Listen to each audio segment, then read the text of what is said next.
So bear with me if I get too fast. Just kind of give me a wave or something. I'll slow down. But excited because I find myself talking about my Habitat story weekly, if not daily, some weeks. I really enjoyed the process. I encourage other people to apply, to volunteer, to donate. So this is a story I have told over and over and over again. But yeah, I still had to write it down. So my journey with Habitat began about 7 to 8 years ago. I was in an APOA class, first time homebuyers, and I think it might have been Marnie up there. I don't remember because I was tuned out. I was going to buy a house. I was excited for this house. We got to the underwriting process and they denied me because of my student loans. They told me they couldn't give me the mortgage. I was devastated. The house I picked out in Aurora was completely gone.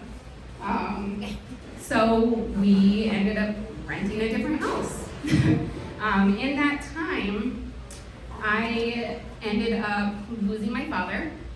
I ended up becoming pregnant and losing my job. So we had to move into my grandma's rental house that had sat empty for 3-4 years. Pipes were cut, no electricity, holes in the insulation. It was bad. Damari misses it, unfortunately. So here we were living in this house, and I ended up finding a career. I found my internship. I became a mental health counselor through Gary Eustace, and I said, you know what? I need to do something again. So I went back to the AUA Homeowners class, and this time I listened to Marnie, and she said the magic words, no wait list. I was like, what? No wait list? Let me listen even harder. So the first time, when I heard about Habitat 7 to 8 years ago, I seen it as a handout. I was too proud for a handout. So this time, when I listened to Marnie, I realized it wasn't a handout. It was a partnership, and I was willing to do it. Marnie went to the back after speaking, and I think I was right on her heels asking questions. Within a week, I had applied, got her all the information she needed, and we were on the ball. But Marnie said, it takes time. You gotta wait for the meeting to be approved, and all these steps.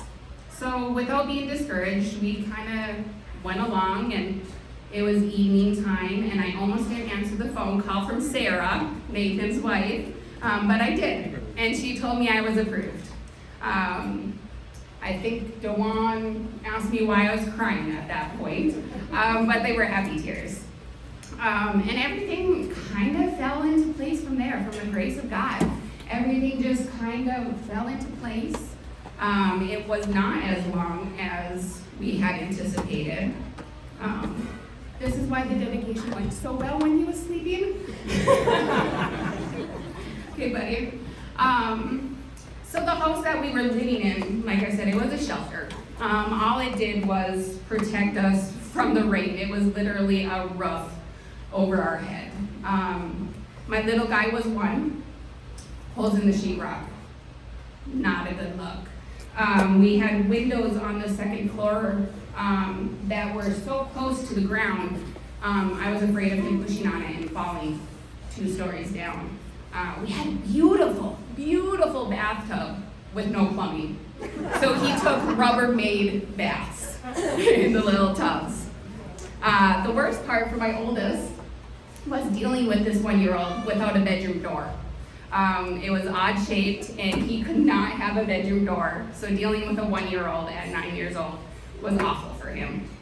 There was no hiding. Okay, stop. So after we got accepted, we started with a foundation in the fall, which isn't typical at that time. And it was the Massabi College that came out and did it. I didn't have the chance to work with them, but they heard me and they put my name in the foundation. that meant so much for me. They framed the house before the winter came, and by the grace of God again, we had a late December day where Nathan and the Embarrassed Free Church could come and shingle my house in late December. That was amazing. So they got that, and we were able to do some of the inside work. One of my favorite things of the framing of the house is we were able to put positive verses and scripture right on the frame of the walls. I know when she does the pictures, it shows one of them. So the start of us doing this, we really got to experience what community can do for one another. The college came, the Mesabi football team came and shingled our house. The last time they had volunteered was actually the Habitat house next to us that my grandpa and uncle worked on, and that was 10 plus years before that. So it just meant so much to be able to experience the football team coming and working alongside the house that their teammates had previously helped with. During their lunch, they taught my son how to play or throw a football the college way at, 9 years old? Yeah. So, but I got to learn so many skills. One of my favorites was putting up sheetrock with St. Mark's Church. I had a 16-year-old behind me, fixing all my mistakes. That was very humbling. But he did it quietly, without making a big fuss, without making me feel bad about myself. So that was great. But now I have the confidence that when this wild child puts a hole in the wall, that I'll be able to fix it. Another one of my favorite groups to work with was with the Northeast Minnesota Women's Veterans. They came and helped paint my house. But these women veterans, they told me their stories when they worked alongside me. As a single mom of 2 boys, that meant the world to me, to see the empowering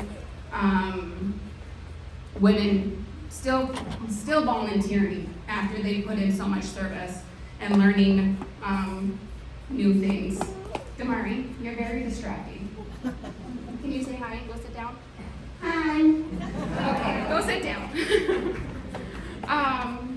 But yes, hearing their stories, seeing their grace and kindness, and that they are still giving back was just amazing and empowering to me. There was moments I knew that my house was very blessed, from the December day that the weather was nice enough to do the roof, having the right volunteers show up on the right days, and having weather that just kept on giving for us. People who I never thought would show up stepped up, and this journey really deepened my relationship with God. Our house has been a huge blessing for the last 2.5 years, especially during COVID. My oldest had to do Zoom for school, and he finally has a door that he could lock this monster out and focus on school. There is a picture that is also with our thing of Damari's door.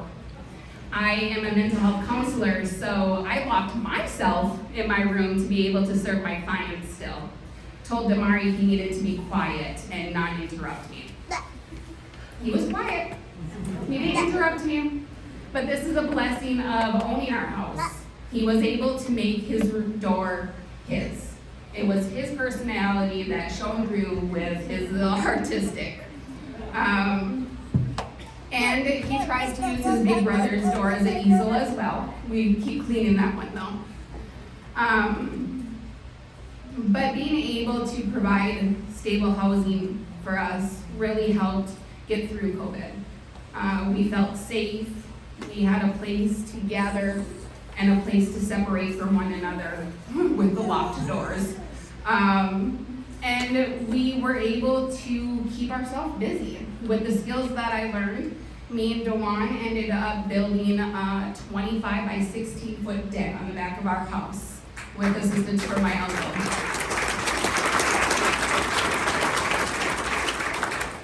That was amazing to me. My dad was the person that I called for everything. Dad, this broke down. Dad, I don't know what to do. Dad, come do this. So when he passed away, it was really a life change for me. But learning these skills, being able to depend on myself was one of the most healing processes from losing my dad.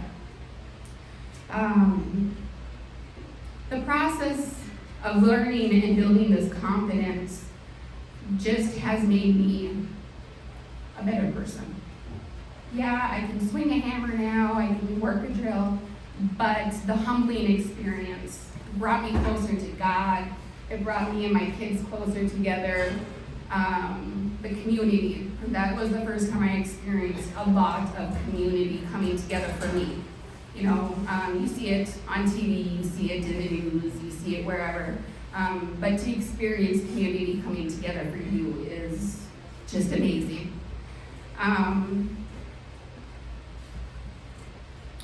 Sorry, I'm not even reading my notes, right? But yes, all three of us have grown so much in the last 2.5 years of having our house. Like I said, it's a place to feel safe, a place for us to lock away the world when we need some peace, and a place to gather in good times and bad. We've held a couple of holidays in my family.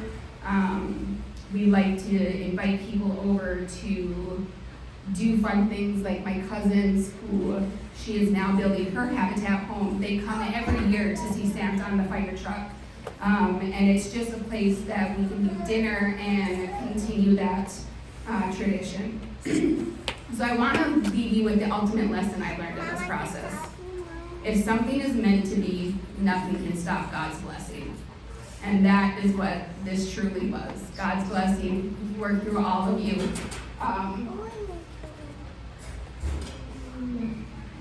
Say thank you. Thank you. And this is why they say kids should not be here.